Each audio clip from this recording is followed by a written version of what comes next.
¡Dibújame! Muy buenas tardes, familia venezolana. Sean todas y todos bienvenidos a su programa Cada Familia, una Escuela. El día de hoy, viernes 27 de noviembre del año 2020, encontrándonos con nuestros estudiantes de Educación Media General, Media Técnica y la modalidad de educación para jóvenes y adultos en todas las áreas de formación. Pero ustedes lo saben bien, hoy tenemos un objetivo particular porque es viernes de idiomas y de educación física.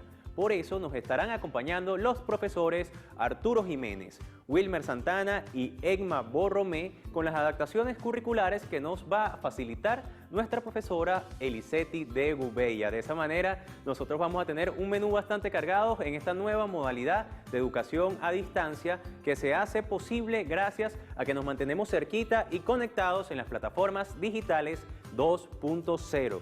Por eso yo quiero invitarlos de inmediato a que ingresen en la página web oficial del Ministerio del Poder Popular para la Educación. Allí también pueden conseguir el enlace directo a tu programa de clases a distancia, que es cadafamiliaunaescuela.me.gov.be. Te quiero decir que en Twitter, Instagram y Facebook, a cada día y a cada instante, ponemos noticias novedosas y muy interesantes acerca de la educación en Venezuela. Búscalas allí buscando @MPP-Educación y danos noticias de tu avance en la aventura del saber cuando nos envíes fotografías, videos y comentarios con la etiqueta Cada Familia una Escuela. Pero bueno, vamos a alejarnos un poco de las redes sociales para entrar en materia con todas las áreas de aprendizaje que vamos a explorar el día de hoy y con los referentes teóricos prácticos más importantes para que nosotros iniciemos. Sin embargo, quiero que antes me acompañen a investigar qué se celebra, qué se conmemora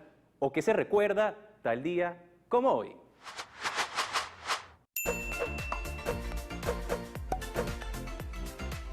Cada 27 de noviembre se celebra el Día de la Aviación Militar Nacional Bolivariana, con el fin de reconocer la labor de esos hombres y mujeres que participan en la defensa del pueblo venezolano, bajo los principios de justicia social, libertad y soberanía nacional, cuya fecha de festejo fue promulgada mediante el decreto por el presidente Hugo Chávez en el año 2010, en honor al primer combate aéreo en la historia del país, inspirado en la defensa de la dignidad del pueblo venezolano.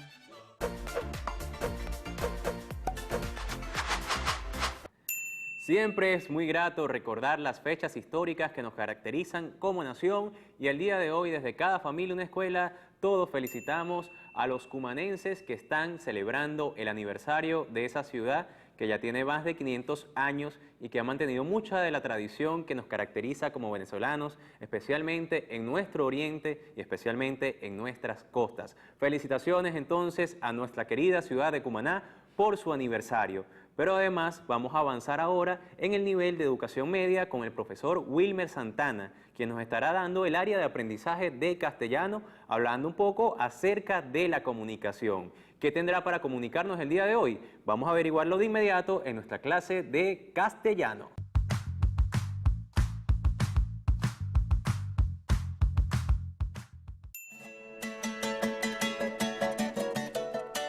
Grandes educadores de la patria. Argelia Laya, docente y líder guerrillera, defendió con tenacidad los derechos de las mujeres en todos sus aspectos. Con su pasión por la justicia e igualdad, logró la formación del Plan Nacional Educando para la Igualdad. La educación es para todos, amas de casa, negros o blancos, en eso no se pregunta. Argelia Laya.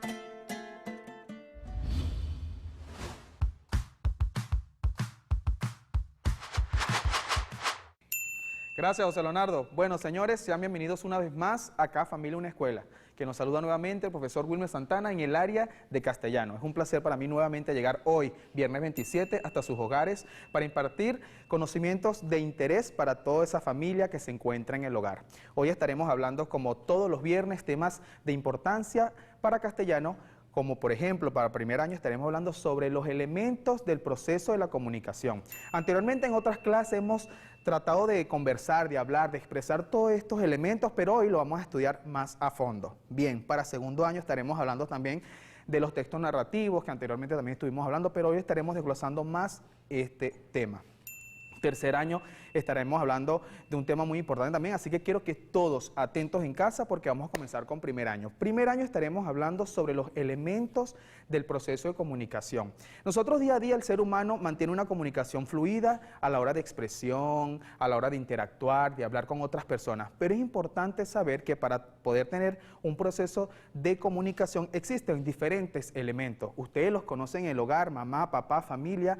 Desde que comenzamos el primer grado hemos estudiado todos estos elementos, por ejemplo, emisor, receptor, código, canal, contexto. Nuevamente queremos hablar más a fondo sobre estos temas. Por ejemplo, el emisor es aquella persona que transmite un mensaje. Por ejemplo, en este caso, soy yo como docente a través de esta pantalla, a través de las cámaras, llegando a ustedes con un mensaje para el aprendizaje. Cuando hablamos de receptor, son ustedes, familia, papá, mamá, abuelo, tío, todos los que están en el hogar son receptores porque están captando las ideas que yo estoy transmitiendo. El receptor quiere decir que es la persona que capta el mensaje. Cuando hablo de mensaje es esto, lo que yo estoy hablando, lo que estoy transmitiendo, lo que estoy expresando, interactuando con ustedes. En este caso, con primer año, estamos hablando sobre un mensaje, ¿cuál? El proceso de la comunicación. Cuando hablo de canal, es el medio por donde se envía el mensaje. ¿Cuál es este medio? La televisión, que es un medio de comunicación masivo que gracias a esto puede llegar hasta sus hogares. Cuando hablo de código, es aquel idioma, aquel lenguaje, aquellos signos que utilizamos para la expresión. Cuando hablo de contexto, es todo esto que ven acá. El lugar, el tiempo, la escenografía, todo esto, cámaras, luces, todo esto, en este preciso momento es el contexto en el proceso de la comunicación. Pero para hablar de los procesos de comunicación es importante saber que existen dos tipos, la verbal y la no verbal. Cuando yo hablo de la verbal es aquella que se utiliza a través del habla. En este momento estoy utilizando la comunicación verbal porque estoy llegando hasta sus hogares a través de los sonidos, la fonología, que estoy hablando con ustedes a través del habla. Cuando es importante saber que dentro de esta encontramos la oral y la escrita. Oral es esto, expresión, interactuar, hablar, escuchar, ¿sí? Cuando hablo de escrita es mayormente aquella que utilizamos a través de cartas, a través de textos, a través de mensajes. Por ejemplo, en la actualidad y sobre todo en esta pandemia que nos ha hecho utilizar aplicaciones o medios de comunicación como WhatsApp, Instagram, Facebook. Por ejemplo, en mi caso, docente, a través del WhatsApp, a través de un texto escrito, realizo actividades, comento con mis estudiantes, entonces estoy utilizando la comunicación escrita. Cuando hablo de la comunicación no verbal, es aquella que se expresa a través de gestos, expresiones en la cara, señas, la postura, las miradas. También la lengua de señas venezolanas que son muy utilizadas en nuestro país. Para segundo año estaremos hablando de las normas para la convivencia. ¿Por qué es importante ustedes allá en la casa? Yo siempre he dicho que la convivencia, para llevar una buena convivencia, viene desde allá, desde casa. Para luego nosotros los docentes en las instituciones, en las escuelas, fomentar más esto y ponerlo más en práctica. Por eso es importante saber que para tener una mejor convivencia es importante la disciplina, el esfuerzo, la dedicación, la responsabilidad, pero sobre todo, algo muy importante, la responsabilidad, sin dejar por fuera el amor, la tranquilidad y la paz. Cuando yo hablo de la convivencia familiar escolar, obviamente comienza en la familia para reforzar en la escuela. Pero en la escuela nosotros mayormente indicamos que una convivencia tiene que ser sana, tiene que ser fluida, tiene que ser con confianza, que el estudiante se sienta cómodo siempre y cuando respetando la misma. Una de las normas que siempre utilizamos nosotros, que es sumamente importante, es el uso adecuado del uniforme, uso adecuado de un vocabulario del estudiante, la responsabilidad, porque a la hora de entrar a clase debe haber una convivencia sana para yo poder respetar el horario de un docente, de un profesor y también en casa, el horario de desayunar, de almorzar, o sea, si tu madre o tu familiar tiene una hora, un horario estipulado, por eso es que la convivencia es importante que cuando hay una comunicación para poderla llevar a cabo. Para tercer año estaremos hablando de los elementos de los textos narrativos. Nosotros mayormente hemos hablado en otras clases sobre los textos narrativos, anteriormente hablé de las leyendas, las historias sobre los cuentos, la fábula y todo esto. Hoy estaremos hablando cómo realizar uno de ellos. Es importante saber que para poder escribir un texto se necesita estructura, que es la forma fundamental a la hora de realizar un escrito, donde se inicia con una introducción. Esta introducción tiene que ser muy fluida para que así la persona que lo vaya a leer, que lo vaya a interactuar, quede satisfecha con el mismo. Cuando hablo del narrador, es importante que usted en casa sepa que un narrador puede estar dentro y fuera. En este caso, el narrador soy yo, que está llegando hacia ustedes, a través de esas pantallas, a través de la cámara. Los personajes, muchísimo. Si yo le digo en este preciso momento, realizan una historia en su hogar. ¿Cuáles son los personajes? Mamá, papá, abuelo, tío. Esos son los personajes que habitan en ese hogar, en esa familia. Hay dos tipos de personajes, está el protagonista y está el secundario. El protagonista es el que tiene el papel principal. Y cuando yo hablo del secundario, es aquel que aparece como antagonista del protagonista o quizás tiene menos, o sea, no aparece tanto en la historia. Cuando hablo de los contextos, es importante saber que esto se basa con diálogos, ambientes, escenarios. Si yo hablo en el contexto, como anteriormente lo dije acá, tenemos una escenografía, cámaras, luces y cualquier tipo de utilería que se utilice para realizar la misma. Entonces, presten atención allá en casa porque vamos con las actividades para primero, segundo y tercer año. Presten atención allá en casa. Primer año, ¿qué van a realizar? Van a realizar, como estamos hablando de los elementos de la comunicación o el proceso de la comunicación, realizar en cualquier material de reciclaje un mini afiche ilustrado donde expliques el proceso de la comunicación y los pasos para realizar la misma. Yo anteriormente lo nombré, emisor, receptor, código. Vas a realizar un mini afiche con una comunicación de varias personas, o 2, o 3, o 4, lo que tú quieras, para ir entrando más en calor con toda esta información. En segundo año, las normas para la convivencia vas a realizar en cualquier material de reciclaje un tríptico donde señale los tipos de convivencia, tales como convivencia escolar, convivencia familiar. Crea uno o más normas de convivencia. Tú en casa vas a decirle a tu mamá o tu papá, los que estén allí, que te ayuden a crear estas normas de convivencia, tanto familiares como escolares. Para tercer año, elementos del texto narrativo. En tu hogar, redacta una historia familiar, tomando en cuenta la convivencia, el respeto y cada elemento de la narración, creando como tal los personajes con cada miembro que habita en el hogar y tu entorno. Lo dije hace poco que usted puede crear esa historia con los personajes de tu hogar. A mamá le puedo colocar cualquier nombre, a papá también. Usted va a crear esa historia en cuanto a la convivencia y le va a colocar todos los personajes que allí habitan. Ahora bien, vamos con los estudiantes de cuarto y quinto año. Nosotros en cuarto y quinto año estábamos hablando anteriormente sobre el ensayo, las características, pero en este momento vamos a reforzar más ese tema. Para cuarto año estaremos hablando sobre las características de un ensayo, pero primero hay que saber qué es un ensayo. Un ensayo es esencialmente un texto escrito brevemente donde comienza con una introducción, un desarrollo y una conclusión, considerando que es un género literario. ¿Por qué? Porque se expone, se examina, se explica, se investiga. Para poder realizar un ensayo es importante investigar. Anteriormente yo hablé sobre la investigación documental, investigar antecedentes, todas las informaciones que tenga que ver con el tema específico que usted va a realizar. Cuando hablo de las partes de un ensayo, sus características, anteriormente dije que era una introducción. Introducción presenta el tema. Y es importante que cuando yo redacte un ensayo, en la introducción el lector quede enganchado para que así termine de verificar todo lo escrito. En el desarrollo mayormente se abarca lo que es el 70 o 75% de la información del tema específico que usted vaya a elegir. Mayormente explica todo como tal el tema que usted eligió en casa o dependiendo de cómo sea la actividad que usted va a realizar. Cuando hablo de la conclusión, obviamente la palabra dice es el final. En un ensayo mayormente tiene que ser algo muy corto, de máximo 3 líneas, pero que tenga relación con todo el tema. Y para eso yo recomiendo lo que es el diccionario. ¿Por qué? Porque a través del diccionario puedes buscar diferentes palabras y significado para darle un mejor tono a lo que es este ensayo. Para quinto año estaremos hablando de artículos de opinión y discurso. Artículo de opinión, ustedes lo conocen, mayormente lo ven en las noticias, también los encontramos en los libros de la colección Bicentenario, en diferentes páginas encontramos lo que nos explican qué es un artículo de noticia, cómo realizarlo, cómo hacerlo, entre otros. ¿Qué es un artículo de opinión? Es importante saber que es considerado como un género periodístico de opinión. Es argumentativo, porque yo voy a investigar, voy a indagar, y para poder realizarlo debo investigar, como anteriormente lo dije. Pero es importante saber que para poder plasmar esa opinión, ese comentario, debe tener una fuente muy clara y muy precisa. Otros artículos de opinión que son considerados son la noticia, la crónica, el reportaje, el editorial. Para finalizar, es importante saber que un artículo de opinión es sumamente breve, donde el escritor expresa su opinión sobre cualquier tema de interés. Otra característica es que se identifica a un público. Formula ideas, incluye un punto de vista, busca antecedentes, el principio debe ser un poco cautivador para que así el lector quede enganchado. Y por supuesto incluye una conclusión.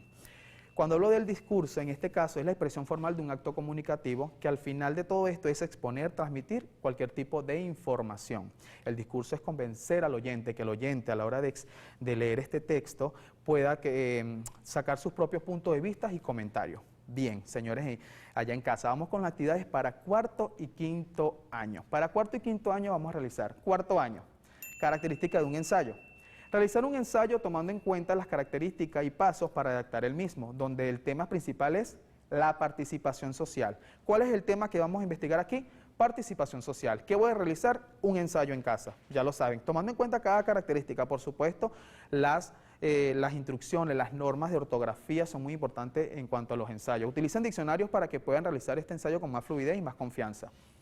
Quinto año, artículo de opinión, el discurso y el ensayo. ¿Qué vas a realizar? Vas a realizar un cuadro descriptivo señalando las características de artículo de opinión, el discurso y el ensayo. En una hoja, en cualquier material reciclaje que usted utilice, va a darme las características de artículo de opinión, el discurso y el ensayo. Bien, estudiantes, por acá tengo en mi mano un portafolio que mayormente ustedes están realizando en su hogar, ya lo deben tener listo, el que no lo ha hecho aquí tienen un modelo de cómo lo van a realizar. El portafolio lo pueden realizar con cualquier tipo de material de reciclaje. Usted utilice cartón, cartulina, si tiene en su casa, pega, todo, marcadores, entre otros.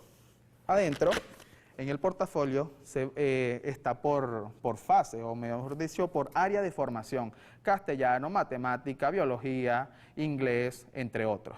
Cuando yo realice las actividades, por ejemplo, yo traje unos ejemplos acá, vamos a ver, aquí los tengo.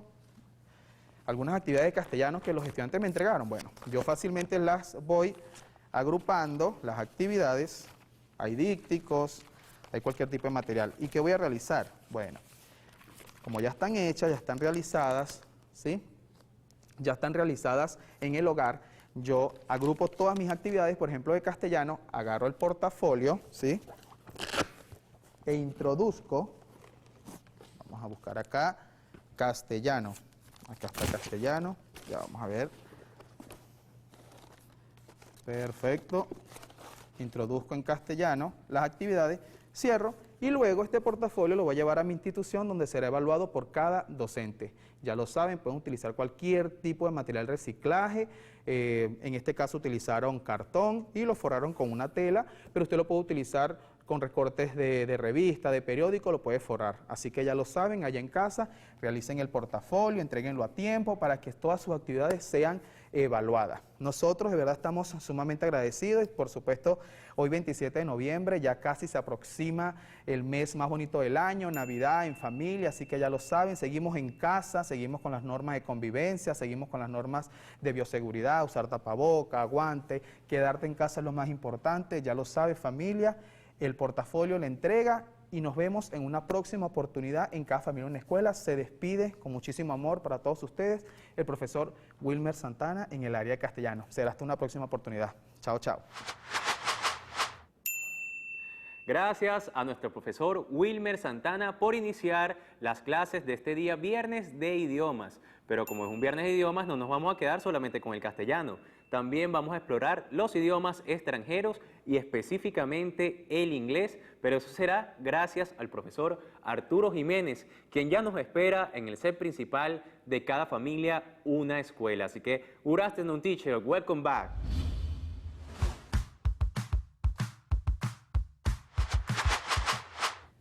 Bienvenidos una vez más a nuestro viernes de idiomas. Bienvenidos todos. Welcome for all. This week vamos a tratar un nuevo tema. Recuerden, recomendaciones básicas para todos. Practiquen, practiquen. No dejen solamente como que es una actividad y que todo es para toda la familia, ¿ok? Vamos a practicar todos. No importa, como les digo siempre, que mezclen inglés con español. La idea es que vayan practicando y desarrollando un nuevo vocabulario. No tengan miedo.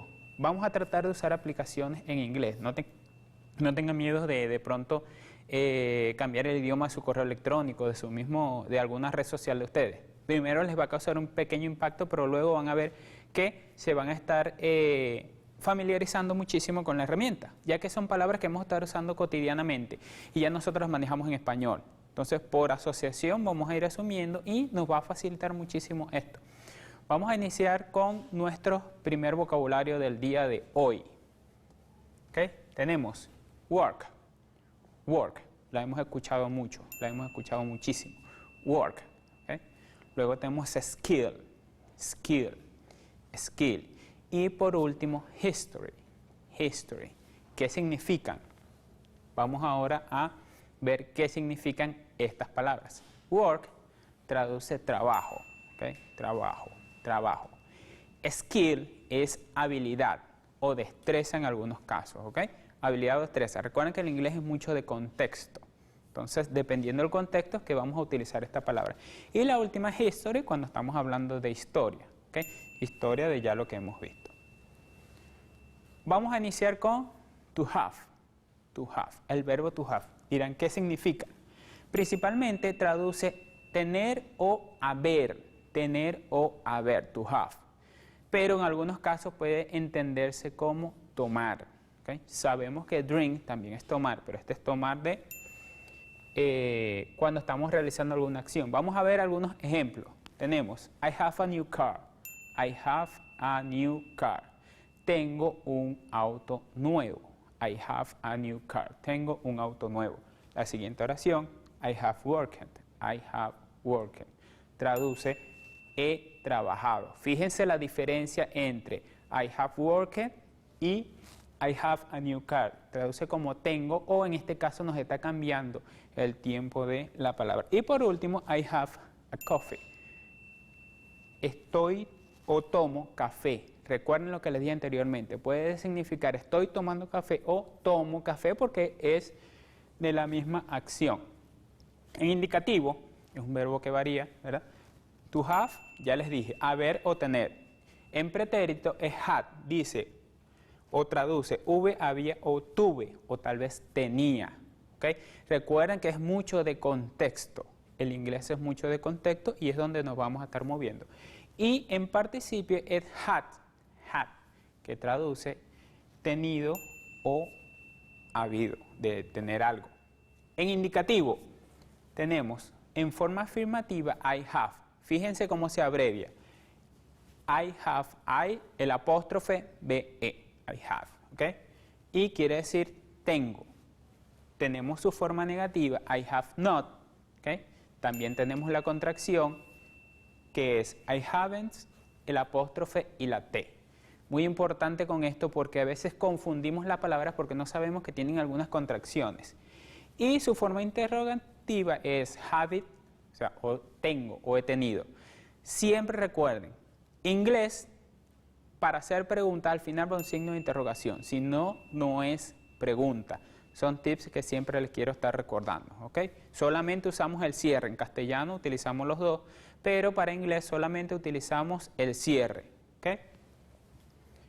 Lo tenemos como auxiliar. Sirven para formar los tiempos compuestos cuando va acompañado de los participios. I have played. Yo he jugado. Recuerden que ya en el ejercicio anterior, cuando usamos una frase y les mostré cómo variaba, esta es una de las reglas de el por qué cambia. porque ya aquí lo estamos utilizando como un auxiliar. I had played. Yo había jugado. Yo había jugado. Y fíjense que la oración anterior es he jugado. Fíjense cómo va transformando según el tiempo y según la persona y que se está comportando por ser un verbo auxiliar. ¿Dónde lo usamos en la oración? Como indicativo de posesión. Por ejemplo, she has a big house in Ireland. Ella tiene una gran casa o una casa grande en Irlanda. Recuerden que el inglés, según la traducción, no se guíen palabra por palabra. Léanlo, traduzcan en su mente y luego ordenen las palabras, porque en este caso tenemos big house, quiere decir casa grande, pero nosotros decimos o se traduce como casa grande o gran casa. ¿Okay? Eso va en base al contexto. Es muy importante que, como siempre les digo, traduzcan y luego vayan armando las palabras. No se vayan por el literal, porque inclusive en inglés tenemos ciertas frases que no tienen traducción al español, sino que las hacemos por aproximación. ¿Okay? Lo tenemos como tomar, el have. Ya les había dicho de otro, tomar, pero de alimentos o de consumir. Por ejemplo, I have breakfast at 7 in the morning. Yo tomo el desayuno a las 7 de la mañana. Yo tomo el desayuno a las 7 de la mañana. Fíjense cómo estamos transformando, la palabra se está transformando según el contexto. Les dije que era tener, tomar, y aquí hay otro ejemplo. I don't have a coffee. Yo no tomo café o yo no tengo café según el contexto. ¿Okay? Los usos que tenemos, por ejemplo, también lo podemos utilizar para dar. Fíjense. I usually have a work on Saturday morning. Yo normalmente o regularmente doy un paseo los sábados por la mañana. Fíjense cómo estoy transformando el have a dar, que también es tomar, puede ser. Usually, ya vamos a verlo ahorita, que son palabras que vamos a utilizar con la parte de lo que es frecuencia, ya vamos a detallar en esa parte, porque se utiliza muchísimo. Entonces vamos a pasar a explicar eso. Fíjense, have o have got, ¿okay? Lo van a ver en algunas traducciones, porque recuerden, tenemos el inglés británico y el americano. Entonces, tenemos que el británico suelen añadir el got junto con el have, ¿ok? Entonces, lo van a ver en participio pasado del verbo get más que todo y no tiene una traducción exacta.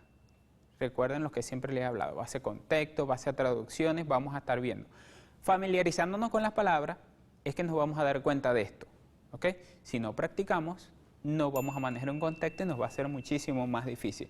Después de have, construimos la forma negativa e interrogativa como si have fuese un auxiliar. O sea, esta palabra a veces se ignora, pero se tratan como el inglés. Más que todo es la parte gramatical que la vamos a ver así. Vamos a entrar entonces a lo que son los adverbios de frecuencia, la palabra que le comenté anteriormente, que era usually, ¿ok? Nos indican cuándo hacemos algo, cuándo hacemos algo, por lo menos. Cuando decimos algo continuamente nos va a ayudar a explicar y ser más preciso en todo lo que son nuestras oraciones, ¿ok? Fíjese, tenemos always, always, always. Always traduce siempre. No es fácil hablar de porcentajes, pero estamos asumiendo que aquí es un 100% de lo que vamos a hacer. O sea, siempre, siempre, cuando hablemos de always, es algo que siempre ocurre. Always the sunrise, siempre el sol se levanta o siempre amanece. Sunrise es amanecer. ¿Okay? Entonces, lo utilizamos, tenemos luego usually, normally o generally. O sea, generalmente, usualmente son cosas que hacemos no al 100%. Digamos entre un 80 o un 90% más o menos que estamos haciendo, por lo menos. Usually, you will go to class. Clase, porque siempre están las excepciones los fines de semana o que te tengas que enfermar o algo, entonces no vas a clase. Entonces, usually. No usamos always porque no vamos siempre, los fines de semana no vamos y eso elimina el utilizar el always. ¿Ok? Offer o frequently, perdón. A menudo, más de la mitad de las ocasiones. ¿Ok? Frequently. Sometimes es la mayoría de las veces o algunas veces. También tenemos occasional. Nosotros decimos ocasionalmente. Y tenemos sometimes. Las dos traducen lo mismo, la utilizamos con cierta frecuencia. Hardly ever, rarely o seldom. Casi nunca. Casi nunca. ¿Okay? Las vamos a utilizar para hablar de cosas que no hacemos nunca. ¿Dónde lo usamos en la frase? ¿Cómo van? De la siguiente manera. Con el verbo to be, siempre van después del verbo. Por ejemplo, you are always happy. Tú siempre estás feliz. Fíjense cómo está el sujeto aquí y aquí tenemos el always. ¿Ok? Lo tenemos como auxiliar, después de los verbos auxiliares o modales. I have, hoy lo hablamos, describimos todo como es el verbo, ¿verdad? Estuvimos hablando de cómo se utiliza. I always done with brother. Yo siempre estoy o con mi hermano. ¿Ok? Y el resto de los verbos vamos a utilizarlo como principal. I always work until late. Yo siempre estoy trabajando mientras no sea tarde o no, sin llegar tarde. Conjunciones. ¿Qué son las conjunciones? Dirán. Fíjense, las conjunciones son esas palabras que utilizamos para unir oraciones o algún tipo de cláusulas. Word uses, contact, word together. Phrasal o causas que por lo menos cuando yo estoy hablando yo digo mi hermano y yo, ¿verdad? La conjunción es el y. ¿Okay? Vamos a verlo cuáles son en inglés y cómo las utilizamos. Tenemos and. Cuando me refiero a dos cosas que estoy hablando, por lo menos lunes y martes. ¿Okay? Allí es que lo vamos a ver, por lo menos 1 y 2, 1 and 2. Estoy hablando de los dos números, son cosas iguales. But, cuando voy a hablar de opuestos, es como traduce pero, ¿ok? Por lo menos, my mother is already 15, but she looks younger. Mi mamá tiene 50 años, pero luce más joven, ¿ok? Tenemos el or, lo utilizamos cuando decimos que es una cosa u otra, ¿ok? Or, igualmente que el español, o. Por lo menos, tú vas el lunes o el martes. You go Monday or Sunday, por dar algún ejemplo. So, traduce algo como y, ¿ok? Y esto y esto. Y because es el por qué. También lo vamos a utilizar cuando estamos respondiendo y eso vamos a ver lo vamos a extender en próximas orientaciones, ¿verdad? Lo que es el because. Porque recuerden que es en base a el contexto que estamos utilizando. Yo les estoy dando ahorita un contexto y a futuro les puedo volver a nombrar ciertas palabras porque ya el contexto varía y los vamos a estar utilizando de otras maneras. Vamos a iniciar entonces con lo que son nuestras actividades o nuestros retos para practicar lo que hemos orientado hoy. Primer año, vamos con primer año, ¿ok? Tomando en cuenta el verbo have, vamos a completar el resto de los pronombres, todo lo que es el verbo, cómo se conjuga, ¿ok? Les voy a dar un ejemplo de su forma afirmativa, aquí van con todos los sujetos, con su traducción, en forma negativa y en forma interrogativa. Fíjense, recuerden, interrogativa es solamente signo de interrogación al final y debajo lo tienen en español con todos sus signos y sus reglas ortográficas. Para segundo año, tenemos una lista de oraciones y vamos a corregirlas y a traducirlas. ¿Okay? Recuerden las reglas que les acabo de dar, las vamos a cotejar allí y vamos a indicar si están bien o mal con su respectiva traducción. Tercer año, igualmente vamos a utilizar el verbo have, pero en pretérito. ¿Okay? Vamos a llenar una tabla similar con su forma afirmativa y aquí les doy un ejemplo que digo yo tuve, luego su respectiva respuesta en negativa y sus interrogativas. Cuarto año, tenemos 12 preguntas, ¿verdad? Debajo con su selección simple y llanamente vamos a seleccionar la que vemos que sea correcta. Son 12 preguntas que van a seleccionar y completar. Y para quinto año, investigar el origen de la palabra hinterland. Vamos a investigar qué es y les voy a recomendar acerca de lo que eran los Estados Unidos y Venezuela y la constitución de aquella época. Cuando vean Instagram van a tener una idea de lo que es la época y respondan ciertas preguntas. Recuerden, etiqueten, tenemos una actividad continua de lo que es etiquetar, hacer sus prácticas, armen su vocabulario personal de lo que siempre le estamos dando y compartan la información con toda su familia. Siempre es para todos, ¿ok? Recuerden, nuestras orientaciones son para toda la familia. Un placer para todos, nos vemos en próxima vez. Recuerden, practiquen, practiquen y no tengan miedo. Nos vemos la próxima clase. Definitivamente no hay que tenerle miedo a los idiomas, ni al castellano, ni al inglés, y se trata de la práctica cotidiana que afortunadamente podemos desarrollar gracias a la colección Bicentenario que se descarga en la página web del Ministerio del Poder Popular para la Educación. Así que muy pendiente con esas asignaciones y por supuesto con ver la clase nuevamente en nuestra página oficial de YouTube. Pero ahora vamos a otra área de aprendizaje que se trata de la educación física y vamos a hablar acerca de ejercicios anaeróbicos, aeróbicos y otros elementos que ya hemos explorado previamente, pero que el día de hoy profundizaremos gracias a la profesora Egma Borromé, quien ya nos espera en el set principal de Cada Familia Una Escuela. Así que vamos de inmediato con toda la energía a iniciar la clase de educación física.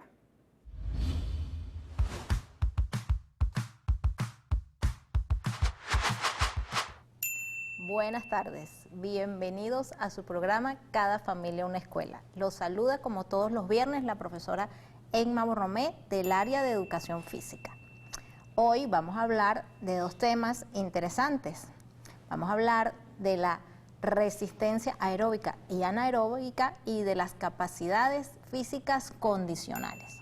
Vamos a comenzar con nuestra clase desde la pantalla. Vénganse conmigo. Fíjense, vamos a hablar de la actividad física para las capacidades aeróbicas y las capacidades anaeróbicas. Ese es un tema que hemos venido trabajando nosotros en las clases anteriores. Ustedes dirán, ¿por qué vamos a hablar de lo mismo? Porque es importante, ya que en cada actividad física, en cada deporte que nosotros realicemos, estas dos capacidades, estas dos resistencias están implícitas. Actividad física para las capacidades aeróbicas y anaeróbicas. La actividad física es todo movimiento del cuerpo que hace trabajar a los músculos y por supuesto que va a requerir más energía que cuando nosotros estamos en reposo. ¿Cuáles son esas actividades físicas? Caminar, correr, bailar, nadar, practicar yoga, trabajar en el patio de su casa. Cualquier actividad física que implique el movimiento del cuerpo van a estar inmersas en aeróbicas o anaeróbicas. Actividades físicas aeróbicas que ustedes realizan son las actividades físicas de larga duración y de baja o mediana intensidad. Saltar cuerda, correr, caminar, bailar, son algunas de las actividades físicas aeróbicas. Actividades físicas anaeróbicas implican velocidad, son actividades físicas cortas pero de potencia, de fuerza, rápidas, ¿sí? Entonces son actividades físicas cortas y de alta intensidad. Algunos ejemplos de actividades físicas aeróbicas: manejar bicicleta, correr, caminar, nadar. Si ustedes están en su caserío o en su pueblo y necesitan caminar hasta la institución educativa unos 15 minutos, para llevar el portafolio, para llevar las asignaciones del portafolio, ustedes están realizando una actividad física aeróbica. Si se van en bicicleta, también están realizando una actividad física aeróbica. Por ejemplo, si estamos en el lago de Maracaibo, donde se practica algunas veces, o estamos en la laguna de Urao, en Mérida, donde practican canotaje, los que practican canotaje, también los estudiantes de las escuelas de talento deportivo que practican canotaje, están realizando una actividad física aeróbica. Anaeróbica: si comenzó a llover y necesitan llegar a su casa y suben las escaleras corriendo para llegar a su casa, están realizando una actividad física aeróbica. Si estoy en la planta baja del edificio y subo corriendo al apartamento en el piso 3, en 4, en el 5, estoy realizando una actividad física aeróbica. Si voy a agarrar el transporte público y necesito correr porque si no me deja, estoy realizando una actividad física aeróbica.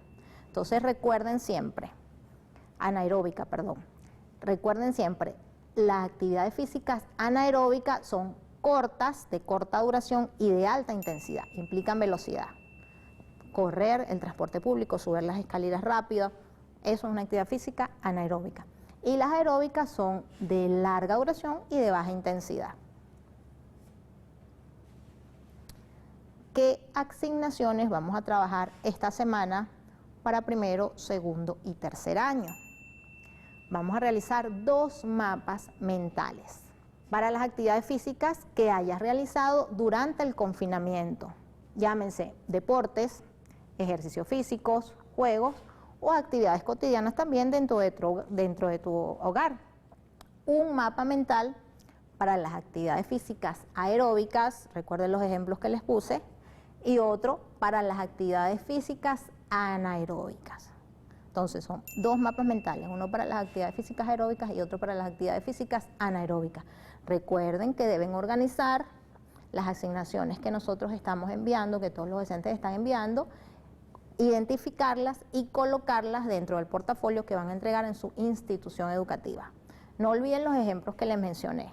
Anaeróbicas, corta duración, alta intensidad, carreras de velocidad, si estoy levantando peso en el hogar, eso tiene que ver con lo anaeróbico. Y las aeróbicas de larga intensidad, si caminé, si bailé, si troté, eso es una actividad física aeróbica. Pero las actividades físicas aeróbicas y anaeróbicas también tienen relación con las capacidades físicas básicas. En la educación física, nosotros trabajamos las capacidades físicas básicas, porque es el área de formación que tenemos en el sistema educativo. Pero cuando realizamos un ejercicio físico o cuando estamos realizando un entrenamiento deportivo, también trabajamos las capacidades físicas básicas. ¿Qué son las capacidades físicas? Se llama capacidades físicas a las condiciones que presenta un organismo, por lo general asociadas al desarrollo de una cierta actividad o acción. Estas capacidades físicas están determinadas por la genética, aunque se pueden perfeccionar a través del entrenamiento, ¿sí? Es decir, que muchas personas lo favorece el desarrollo de las capacidades físicas según la herencia que ellos traigan. Pero eso no quiere decir que aquellas personas que no hayan nacido con estas capacidades físicas de gran desarrollo, eso no quiere decir que no puedan perfeccionarlas a través del entrenamiento. Entonces, ¿cuáles son esas capacidades físicas condicionales que nosotros trabajamos en las clases de educación física, que trabajan ustedes cuando realizan una actividad física, que trabajan ustedes, estudiantes atletas también de las UETD, cuando realizan los entrenamientos deportivos? Las capacidades físicas condicionales son la velocidad, la fuerza, la resistencia y la potencia. Esto quiere decir que las capacidades físicas se vinculan a la posibilidad de realizar un movimiento en la menor cantidad de tiempo posible. ¿Por qué? Porque cuando nosotros entrenamos, practicamos, desarrollamos todas estas capacidades físicas en conjunto, eso nos va a ayudar a perfeccionar los movimientos que necesitemos ejecutar para determinada destreza deportiva. ¿Cuáles son las capacidades físicas? Como se lo mencioné, velocidad, fuerza, resistencia y potencia. Vamos a trabajar con 4 capacidades físicas. La velocidad. ¿Qué es la velocidad? Cuando hablamos de la velocidad, señalamos la capacidad condicional de realizar acciones motoras en el menor tiempo posible en las condiciones dadas, ¿sí?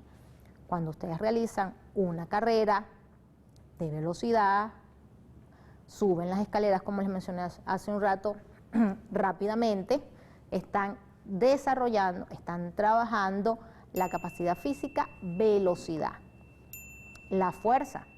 La fuerza, entendida como una cualidad funcional del ser humano, es la capacidad que nos permite oponernos a una resistencia o ejercer una presión por medio de una tensión muscular. Nosotros muchas veces, sin necesidad de entrenar determinado deporte, también trabajamos o desarrollamos la fuerza. Si nosotros estamos en nuestros hogares y necesitamos levantar un peso, levantar una caja de libros porque estamos limpiando el cuarto, o levantar la caja de juguetes de nuestro hijo, si es la mamá, el papá, o de nuestro hermanito que lo dejó tirado en la sala, nosotros estamos ejerciendo la capacidad de la fuerza. Ejemplos: levantar peso, arrastrar o empujar un objeto. La resistencia. La resistencia es una de las capacidades físicas básicas, particularmente aquella que nos permite llevar a cabo una actividad o esfuerzo durante el mayor tiempo posible. Cuando nosotros hablamos de resistencia en las capacidades físicas, debemos trabajar dos tipos de resistencia, que las mencionamos hace unos minutos.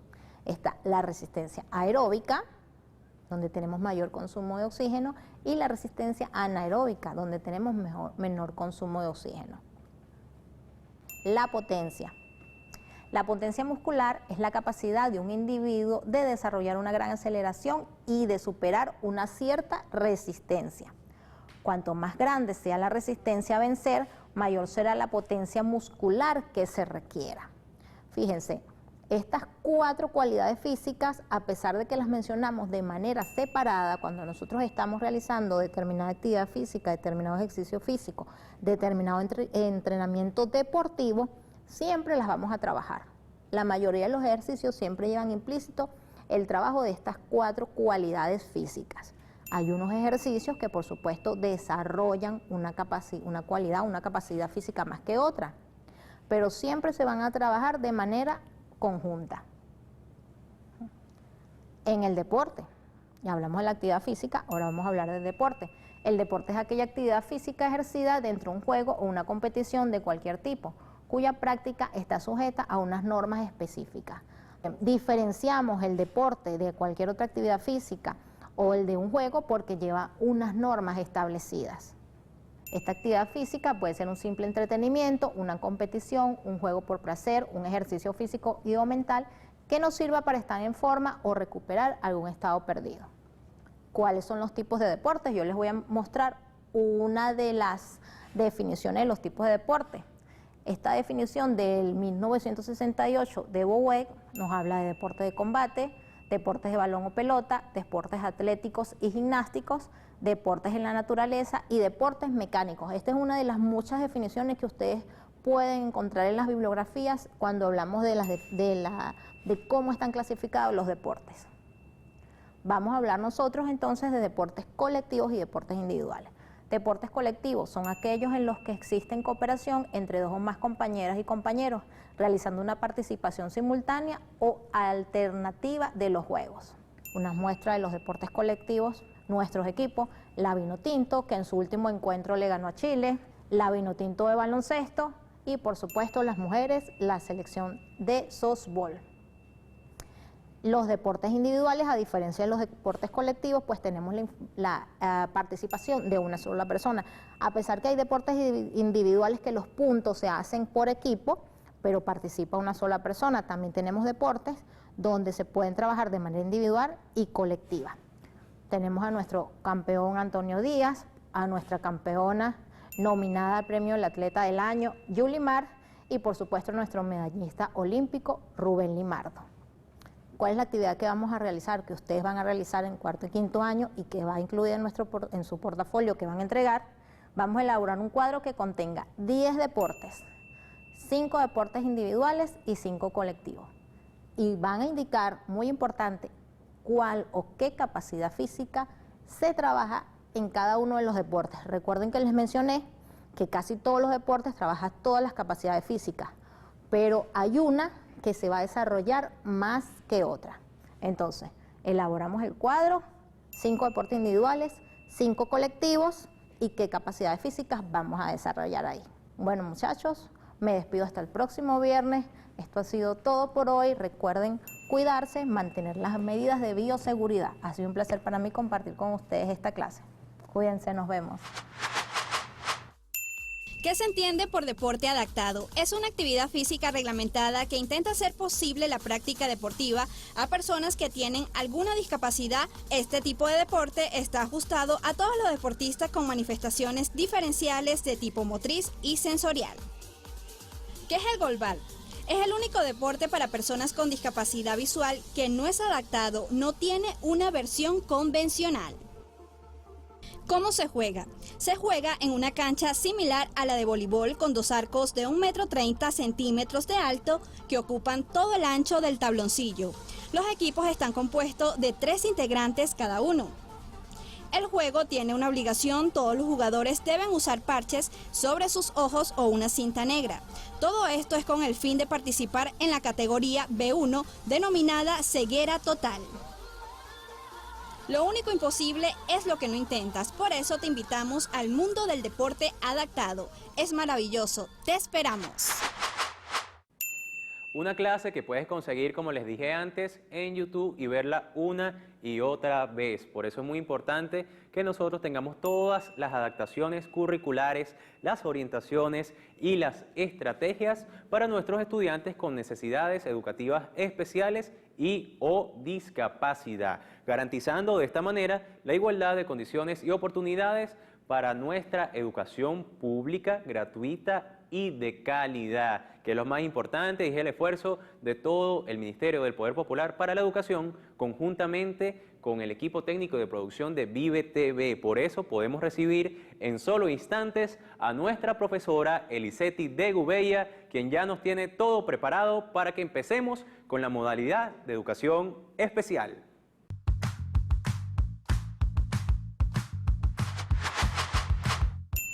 Muchas gracias, José Leonardo. Bienvenidos a su programa educativo Cada Familia una Escuela. Mi nombre es Eliseti de Gubella. Compartiré con ustedes y llegaré hasta sus hogares para poderles brindar todas esas orientaciones, sugerencias, recomendaciones y adaptaciones curriculares para todos los estudiantes con necesidades educativas especiales integrados en el nivel de educación media y para los participantes de los talleres de educación laboral. El docente del área de formación de castellano trabajó todo lo relacionado al discurso, a los textos narrativos y a un ensayo. Son referentes teóricos prácticos que nuestros estudiantes, nuestra población con necesidades educativas especiales pueden realizar. Pero antes de irnos a cada una de esas adaptaciones curriculares, a cada una de esas actividades que podemos realizar en casa, vamos entonces a ver el video con la profesora Yolibert Aponte con las palabras claves en lengua de señas venezolana. Hola, buenas tardes. Para el nivel de educación media trabajaremos en lengua de señas venezolanas las siguientes palabras: texto, narraciones, discurso,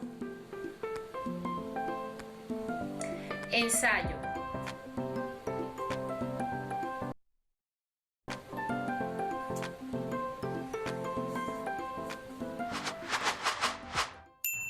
Gracias, profesora Jolivet.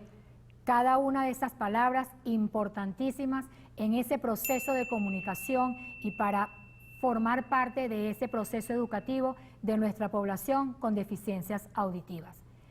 Cuando nosotros hablamos de la redacción de un texto narrativo, de escribir una carta, de realizar un discurso, hacemos uso de lo que es la comunicación, donde podemos expresar cada uno de nuestros sentimientos, podemos expresar nuestras emociones y plasmar en esos textos narrativos todas nuestras ideas. Por ese motivo, el día de hoy vamos a trabajar qué elementos debemos tomar en cuenta en la elaboración de esa redacción de textos narrativos. Acompáñenme a la pantalla para iniciar.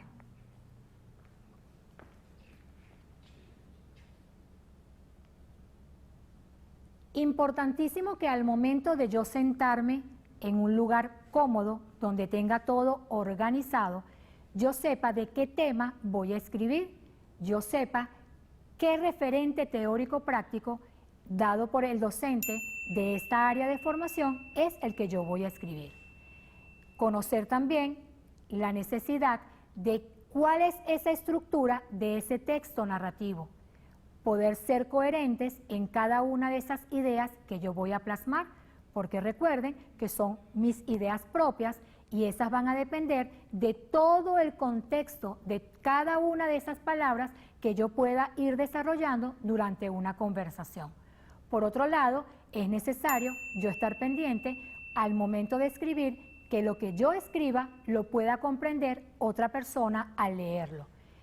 Realizar una revisión final es necesario porque de esa manera puedo corregir algún error que yo pueda tener, porque eso me va a permitir que a través de la producción de esos textos narrativos las personas nos podamos relacionar y comunicarnos entre nosotros. Hay una guía bien importante como parte de esta actividad que les estoy llevando a sus hogares el día de hoy para elaborar un texto narrativo. Lo vamos a dividir entonces en 3 aspectos. El primer aspecto es todo lo relacionado con la planificación, donde debemos saber qué tema es el que voy a escribir. Por otro lado, ver qué conocimientos tengo al respecto. Si tengo pocos conocimientos, voy a hacer uso de cada uno de los apuntes que tomo diariamente, voy a hacer uso de la página web, poder buscar lecturas relacionadas a ese tema que yo voy a escribir para poder planificar el texto que yo voy a realizar. Tener muy en cuenta a quién va dirigido, quién es la persona o quiénes son las personas que van a leer mi texto narrativo. Y por último, en la parte de planificación, cómo yo voy a organizar toda esa información que yo tengo. Por lo cual, debo tener el lugar organizado con todos los materiales, con todos los textos que yo necesite para poder realizar ese texto narrativo. El otro aspecto a tomar en cuenta en esa guía de trabajo para los textos narrativos es la textualización. Al momento que yo voy a escribir, debo tomar en cuenta cada uno de los aspectos formales de la lengua escrita, bien sea el margen, la sangría que puedo dejar, el uso de los signos de puntuación, el uso de la letra, que sea una letra legible para que pueda ser leído por cualquier persona. Y tomar en cuenta la ortografía. Si desconozco alguna palabra, hacer uso del diccionario para saber cómo se escribe esa palabra. El tercer aspecto a tomar en cuenta en la elaboración de ese texto narrativo es la revisión. Después de yo escribir mi texto narrativo, bien sea un ensayo o un discurso, debo entonces leer de forma detenida. Si cometí algún error, poder revisarlo, poder corregirlo, para que después cualquier persona que va a leerlo pueda hacerlo de manera correcta y pueda comprender lo que allí está plasmado. Es muy importante que dentro de la educación, de ese proceso educativo de nuestros estudiantes con deficiencias visuales, el uso de la regleta y del punzón. Recordemos que para nuestros estudiantes integrados en el nivel de educación media con deficiencias visuales, el uso del código braille, la escritura del código braille, la hacemos a través de la regleta y del punzón. De esa manera estamos garantizando ese derecho a la educación que tienen cada uno de nuestros estudiantes con deficiencias visuales. Vamos entonces a despedirnos el día de hoy con un video desde el Estado Falcón del Taller de Educación Laboral Olga Camacho en la especialidad ocupacional de mantenimiento y servicio, donde vamos a tener al participante José Ramón Sánchez como evidencia, como muestra de cada una de esas potencialidades, de cada una de esas destrezas y de esas habilidades de nuestro participante de este taller de educación laboral, donde nos está dando a demostrar que ser diferente es algo común y que con cada una de estas actividades ellos pueden salir adelante. José Ramón Sánchez tiene 18 años, él pertenece al taller de educación laboral Olga Camacho, ubicado en Santa Ana de Coro, Estado Falcón.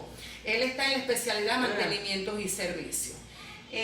Durante la cuarentena, educación especial, durante la cuarentena, hemos recibido de manera continua las actividades asignadas a través de la licenciada, las actividades correspondientes a su educación, las cuales se han realizado de manera en conjunto con la familia y con la mayor disposición de todos hemos logrado hacer la mayoría de las actividades. Haciendo hincapié en esta oportunidad con respecto a la prevención del coronavirus, las cuales José Ramón nos va a decir algunas de las medidas preventivas del coronavirus, como es el uso del tapa, boca, hay que lavarse las manos. Quédate en casa.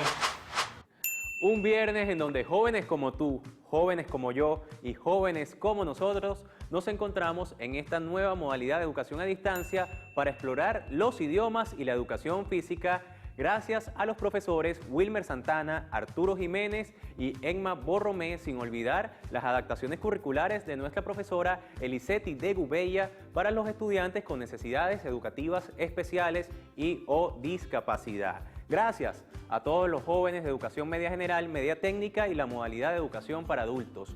Gracias también a los profesores y profesoras a nivel nacional.